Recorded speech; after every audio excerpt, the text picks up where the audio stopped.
We are just days away from Election Day, and with all of that in mind, Pennsylvania is one of those swing states where the polls, if correct, show a virtual tie between the presidential candidates. My colleague Ron Plants, who hails from Pennsylvania, has been following what's happening on our bordering state, and tonight you went down there. Let's talk about this on the 5:30. Ron, what are we seeing?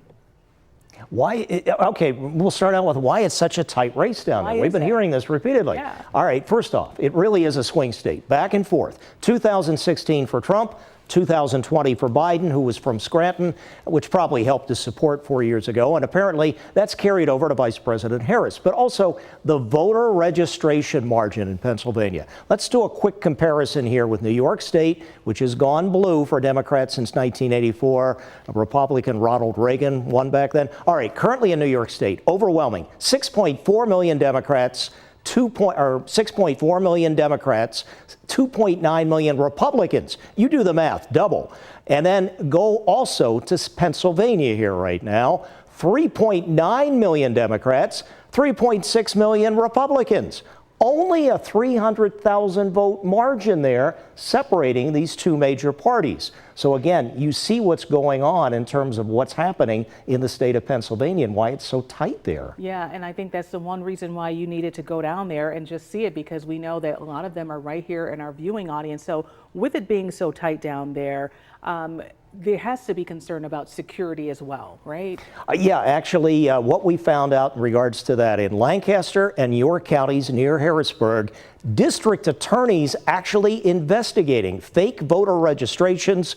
About 60% of the 2,500 applications in Lancaster County, they say Lancaster there, deemed to be fraudulent. There may be forgery charges. In Erie County, Pennsylvania, where I was yesterday, the state Democratic Party actually suing the Erie County Elections Office there, saying that between 10,000 and 20,000 people did not get their mail-in ballots, which they requested from Erie County in time. As such, the state Democratic Party says that could violate the right to vote, and the county keeping their courthouse open. Two other quick things they're going to talk about real quick. Washington County, Pennsylvania, near Pittsburgh, they've hired security guards, armed security guards, to be at their polling places. You cannot have a police officer there. It's seen as voter intimidation.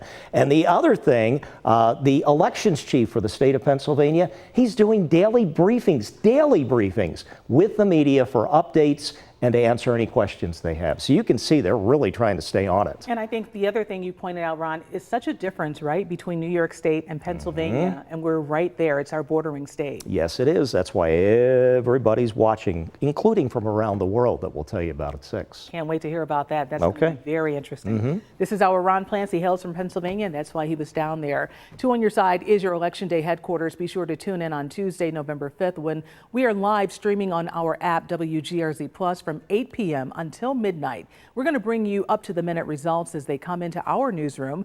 Our app, you should know, it is free and it's very easy to download. You can do it right now on Roku, Apple TV, as well as Fire TV.